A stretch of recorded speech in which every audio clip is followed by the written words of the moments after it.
సగటు జీవి నెలవారీ ఆదాయం ఎక్కడ వేసిన గొంగళి అక్కడే అన్న చందంగా ఉండగా నిత్యావసరాల ధరలు మాత్రం నింగినంటున్నాయి. అయితే వంటింట్లోకి వెళ్దామంటే కాసింత ధైర్యం కూడగట్టుకోవాల్సి వస్తున్న పరిస్థితి ఉంది. అయితే కుటుంబాన్ని నెట్టుకురావాలంటే బడ్జెట్ ఏ మూలకు సరిపోవడం లేదు. ఈ రోజు ఉన్న రేటు రేపు ఉండడం లేదు. ఇక హైదరాబాద్ లాంటి సిటీలో అటు ఇంటి అద్దెలు ఇటు స్కూల్ ఫీజులు పెరిగిన నిత్యావసరాల ధరలతో జనాలు ఇబ్బంది పడుతున్నారు.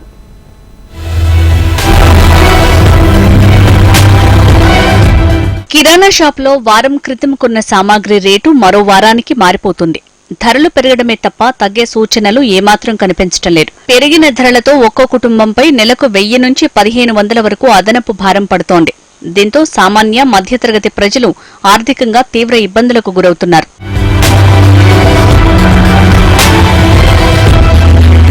కొన్ని నెలలుగా గరం మసాలా ఘాటెక్కింది. కేరళలో వరదల ప్రభావంతో ఇలాచీతో పాటు విదేశాల నుంచి ఇతర మసాలా దినుసుల దిగుమతులు తగ్గడంతో ధరలు విపరీతంగా పెరిగాయి. గత 3 నెలల్లో దాదాపు అన్ని మసాలాల ధరలు విపరీతంగా పెరిగాయని హోల్సేల్ వ్యాపారులు అంటున్నారు. దీంతో యాలకుల ధర కేజీ 2600కు చేరింది. మిరియాలు 800, లవంగాలు 900, జీలకర్ర 220 రూపాయలకు చేరాయి.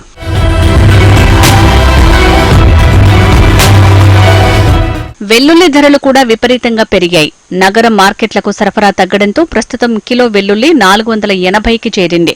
హోల్సేల్ మార్కెట్లకు వెల్లుల్లిని రవాణా చేసే ట్రక్కులు, టెంపోల సంఖ్య గణనీయంగా తగ్గుతోంది. సుమారు 15 వాహనాలు మాత్రమే వస్తున్నాయని వ్యాపారులు చెబుతున్నారు. సాధారణంగా మార్కెట్కు 24 నుంచి 30 వాహనాలు వస్తాయని హోల్సేల్ వ్యాపారులు తెలిపారు.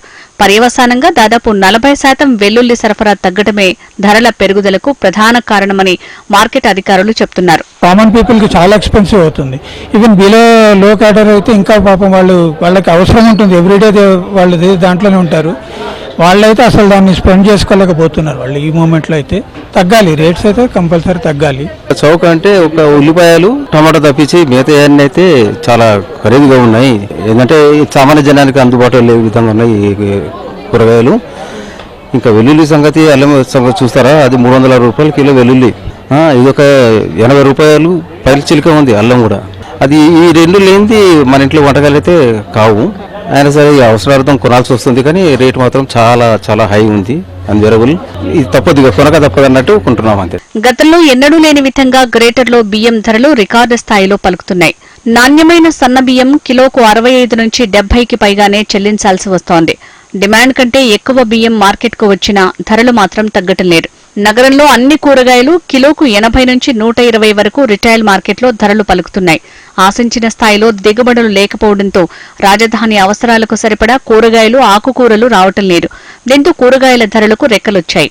మధ్యతరగతి కుటుంబాలకి చాలా కష్టంగా ఉంటుంది ఈ రేట్లు. మొన్నటి వరకు 20-30 ఉండేది, ఇప్పుడు 70-80-90 కూడా ఉంది. బీరకాయలు కొనాలంటే 100. ప్రభుత్వం నుంచి కొంచెం అదే రైతు బజార్లోనే కొంచెం రేట్లు తక్కువ చేసి అమ్మాలి. బయట ఇక్కడ ఇప్పుడు ఎర్రగడ్డలోనే ఇంత రేట్లు ఉంటే బయట ఇంకా రేట్లు ఎక్కువ ఉన్నాయి. బయట రోడ్డు మీద అమ్మేవి కానీ మార్కెట్లో, సూపర్ మార్కెట్లో అట్లా ఒకటి చాలా ఎక్కువ ఉన్నాయి రేట్లు. ఇలా అయితే చాలా కష్టం. మస్తు రేట్లు ఉన్నాయి. అమ్మ కొనాలంటే చాలా ఇబ్బంది ఉంది. ఇప్పుడు కూలినాలు చేసుకునేటోళ్ళు కూడా కొనాలన్నా ఇబ్బంది. ఇప్పుడు రోజుకు రోజు కూలి చేసుకుని కొనాలన్నా చాలా, అసలు ఏం బియ్యం అన్నా ఇవన్నీ కొనలేకపోతున్నాము. చాలా అంటే చాలా కొనాలంటేనే మార్కెట్కు 1000-500 తీసుకున్నాక ఏం వస్తువులు అసలు కూరగాయలు కూడా చాలా ఎక్కువ అయినాయి. ఏవన్నా కూడా అసలు బియ్యం ఏంటివి, కూరగాయలు ఏంటివి. ప్రధానంగా బోయిన్పల్లి, గుడిమల్కాపూర్, ఎల్బీనగర్, మాదన్నపేట, సికింద్రాబాద్ మోండా మార్కెట్లకు కూరగాయల సరఫరా 60%కి పడిపోయింది. కొన్ని రకాల కూరగాయలు మండీల జాబితా నుంచి కనుమరుగయ్యాయంటే పరిస్థితి ఎంత దయనీయంగా ఉందో అర్థం చేసుకోవచ్చు. రాష్ట్రంలో వంట సామాగ్రి రేట్లు బగ్గుమంటున్నాయి. బియ్యం బస్తా మొదలుకొని గరం మసాలాల వరకు అన్ని 100ల్లో ఉన్న రేట్లు వేలల్లోకి చేరుకున్నాయి.